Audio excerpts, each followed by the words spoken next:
guys, it is Aoife from Fred Weasley Died Laughing, and I'm here with another weekly wrap-up. So I got loads of books read this week, as per usual, and I'll get straight on into them. And the first book I read was Kings of Wyld by Nicholas Eames. This is a really highly anticipated novel for me. I have been wanting to read it for quite a while. It is a high fantasy novel, but it's a high fantasy novel that is quite comedic as well, and I think it's one that a lot of people would really love. So it is about this mercenary group called Saga, and years ago, like when they were in their 20s, they were like the mercenary group of the time. They were quite famous, they were very successful, were earning loads of money, you know, going on trips and slaying all these monsters that they had to do that live in this kind of world, and plague these people. And then, you know, they got a little bit older and they kind of broke up eventually, and a few of them were off. They've gotten married, have children, they're off doing their own kind of things. And then one day, one of the group, his name is Gabriel, comes to another guy called Clay, and basically tells him that his daughter is trapped in this city that's under siege, and he wants to get the band back together to try and save her. And even though it's kind of like almost like a fruitless effort, because they're like, there's no way, like how on earth are we going to be able to save these people in this city? They don't know what to do. They end up getting back together, and it ends up this really hilarious, heartwarming kind of ride, but like at the same time they're like fighting like all these dragons and monsters, and they have this like woman with wings after them. They get into so much trouble. They're like one of these groups that like wherever they go, something happens to them, or they do something that like disrupts everything, and it's so funny. It kind of reminded me a little bit of like Monty Python almost, except it's not as ridiculous. Like a lot, like, you know, they do know their stuff, but there is that kind of camaraderie and that kind of the band of brothers kind of thing as well with them. And even though, as I said, even though like there is this like deep down, this whole book is about friendship and kind of about that brotherly bond or sisterly bond that you can have with people who more or less become your family, and it kind of is like, you know, what is family, what would family do for each other, that kind of thing. And I just really loved it. Like, it's been a while since a book made me laugh out loud, and this book made me laugh out loud so much. There were so many times in this book where I was just like chuckling to myself, and it's just so good. I think I gave it like a 4 or 4.5 out of 5 stars. I don't know now why I didn't give it 5 stars. I must have had a reason. But yeah, it's like 4.5 stars, really strong rating. Cannot wait for the next one. Like, I would recommend this even for people who might not pick up high fantasy a lot, because I think it's one of those that's quite accessible, it's quite easy to get into. Yeah, like I would recommend it for everyone really. So yeah. The next book I read was a neck alley book, and was Trailblazing Women of the Georgian Era by Rendell. This is a non-fiction book, and it was it's kind of like this selection of women in the Georgian era who basically, like, for some reason or another were kind of, you know, kind of broke out of that mold that women were put in at that time and were able to make successes out of themselves. I thought this was going to be a lot better than it was. I really didn't enjoy this at all, and this is probably like, I don't know, I kind of feel like I would have preferred this book if it was written by a woman, and it wasn't. It was written by a man. His name is Rendell, and like his writing was fine. It was really good, like he knows his stuff. It was very kind of just like factual and very like, this is what happened and this is what they did. And again, like I said in my review, in my written review, that like I found in a lot of the stories there kept being mentions of the men in these women's lives and a bunch of stuff that the men did as well, and that's fine. Like, you know, because of the time, a lot of these women wouldn't have been able to do some of the stuff that they were able to do because of the limitations. Sometimes a man had to kind of, I guess, help the woman along sometimes to get her to that point. But I didn't like the way sometimes there would just be like, it was kind of like he started talking about the woman, and then it would like go into this whole other thing about the men in her life, or the men in her family, or her husband, or her sons, or, you know, her cousin, or something like that. And I was just like, if I wanted to read a book about men doing things, I'd pick up any history book ever. Like, you know, I wanted to know about the women, and I kind of like the I kind of like reading about these kind of books about women when there's like maybe a bit of a personal touch to them, or I get to know kind of who these women were, not just what they did.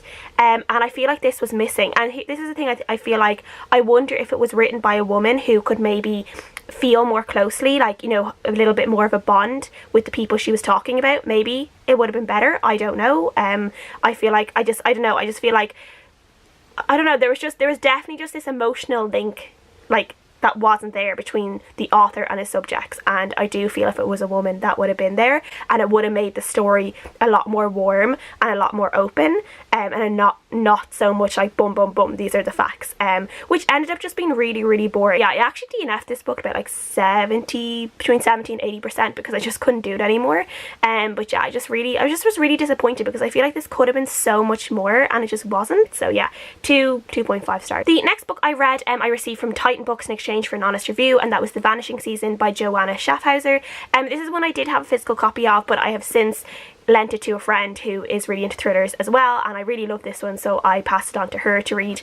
And this is, as I said, it is a thriller, and it is about this woman who was the only survivor of this serial killer. Basically, she was found and the serial killer was caught before he murdered her when she was very, very young. She's only about 14 at the time, and she has basically kind of moved on with her life, has changed her name, has tried to get over what happened to her, even though it was really, really terrible. And now she's living in this small town, and 3 consecutive Julys people have gone missing, and she's starting to think that this could be the work of a serial killer, but no one will believe her. She ends up calling in the FBI profiler that originally found her when she was younger, and he comes along, and you know, he's kind of stuff going on in his life, but he decides to come and help her, and they start looking into the connections between these missing people. If there is a connection, could it be the work of a serial killer? And as he gets there, and as they're trying to figure out what is happening, basically a whole load of stuff happens, and things just kick off and go crazy. This was really, really good, and I think it was because I don't know why, but I think I just picked it up being like, oh yes, the thriller is going to be fast paced. I feel like that's what I want right now, and I didn't really have any expectations for it, and this just really gripped me, and I read it mostly in one day. It was just so good.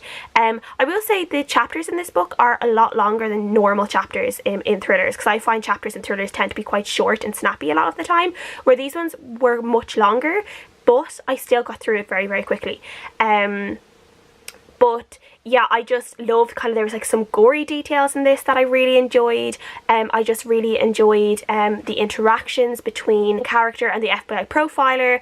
This book also made me really want to watch Criminal Minds, because there were these mentions of profiling. We want to go and watch Criminal Minds again, which I haven't done in a very long time, because it's like just gone on forever and I don't even know where to start anymore with it. And yeah, like I will say that the main character Ellery, she's about 28, and she seems like really, really green for like a police officer, which might be a good thing, because normally we don't get like super green police officers, but some of the stuff she did and like the way she went about some things, I was like, this seems a little bit unprofessional. Like just, yeah, I just didn't really like some of the things. I just felt like it was a little bit unbelievable and a little bit unprofessional at times. Though, I mean, like, it's such a small town that the police department in general just seemed a little bit of a mess. But I did really enjoy it, as I said. Bits that did turn your stomach but make you really excited about what was going to happen as well.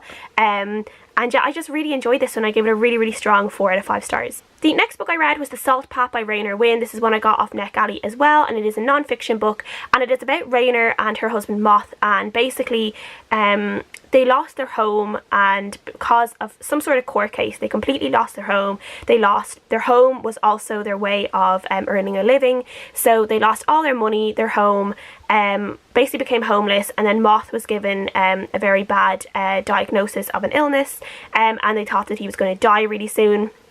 And they didn't really know what to do, they'd nowhere to go, and they ended up just putting backpacks on one day and deciding that they were going to do this like coastal path kind of through Somerset and Cornwall and stuff like that, kind of, so like I guess the lower half of like Wales in England. And they decided they were going to walk it. They used to walk a lot when they were younger, and they decided they would just go off and do this again. So technically they were backpackers, but they were also homeless backpackers, or the walking homeless, I think they were called a few times in the book.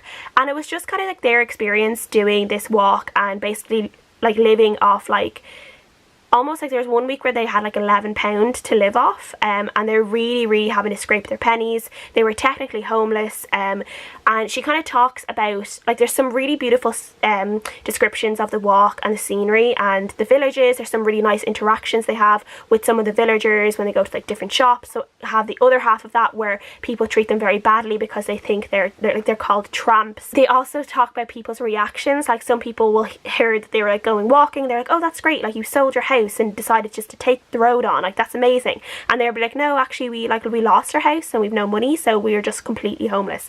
And people's reactions would just change. Like there was like, and it did make you think about like how you would react if someone said something similar to you. Like if there's a difference, would you feel differently if it was someone who had money but had sold their home to go on this walk, or if it was someone who literally just had nothing and was doing this walk? And it did make me think a little bit. I did only give this book like 2 out of 5 stars though, because halfway through I just completely lost interest in it. I just got really, really bored of it. I thought I was going to have an emotional connection to it, and because like there is this whole thing of Moth being ill, and that didn't play into it as much as I thought it would be, and I just kind of felt myself just completely disconnect from the book. Like I literally like can remember the point where I was like sitting in the garden reading the book, and I was just like, I don't like this anymore. I just want to finish this. Like I don't care really what happens. And yeah, so unfortunately that happened with me, and I think that could have just been whatever mindset I was in, maybe what I expected from the book that I didn't get. I'm not really sure. I do think people might go into this book and prefer it, like might like it better than me. Maybe the audiobook is better, because I know some people have been trying out the audiobook. I say the audiobook for this is good because it is non-fiction. Non-fiction tends to be good on audiobook. So yeah, it just wasn't for me at this time, but there were good parts of it. I just completely disconnected from. So 2 out of 5 stars. And the last book I read was Turn a Blind Eye by Vicki Newham. This is the proof copy that I got from HarperCollins a few months ago. This is a really fast read. I basically read this all in one day yesterday. And this is really a thriller, kind of like a crime mystery novel, and it's the first of a series following this detective called Maya Rahman. And she was born in Bangladesh, but she grew up in the UK since she was like 4 years old, and she grew up in this part of London that's extremely multicultural, though like most of London tends to be multicultural, isn't it? So but she's in this like particular area that like there's just so many different cultures, and she ends up being brought into her old school when the headmistress is found dead, and it seems to be really, really suspicious. And then a couple of days later another body is found, and it seems that these bodies are linked and it could be the work of a serial killer. This was okay. Like I enjoyed it for what it was, which was just this fast-paced crime book. I enjoyed how diverse it was. It's not own voices, but it's very much like every second or third character is a person of colour. There's various mentions of women wearing hijabs, of people being people of colour, of speaking different languages, of eating different foods. There's a lot of mentions of like just cultural differences. Like there's some stuff about like, you know, arranged marriages. We see the detective have to kind of confront a lot of sexist behaviour at times, both like outside of work and inside of work, and again like people who are being kind of vaguely racist towards her as well, because she is a person of colour. And yeah, there was like a lot in this. There was quite a big cast of characters. There was a few POVs. I don't think one of the POVs we got, I'm not sure we particularly needed, except for the first one. It was the person who found the body of the headmistress, and I think like his first chapter was fine because he found the body, but I don't really think we needed to follow him along that much. I actually think it would have raised a little bit more suspense if we hadn't followed him along, because we would have suspected him more, I guess, because he was kind of like one of these that like he ended up just finding all these clues like kind of by accident, and I think if we had had his POV and he was finding all these clues, we would have been like, like this is really suspicious. Why does he keep kind of like inserting himself into the situation, kind of thing. So yeah, I gave it a 3 out of 5 stars. I would like recommend it for people who are looking for a crime thriller or like a series. I would probably pick up the next one. Everything I read this week, please let me know what you guys think down below, because I want to know, and I'll see you guys again next time. Bye.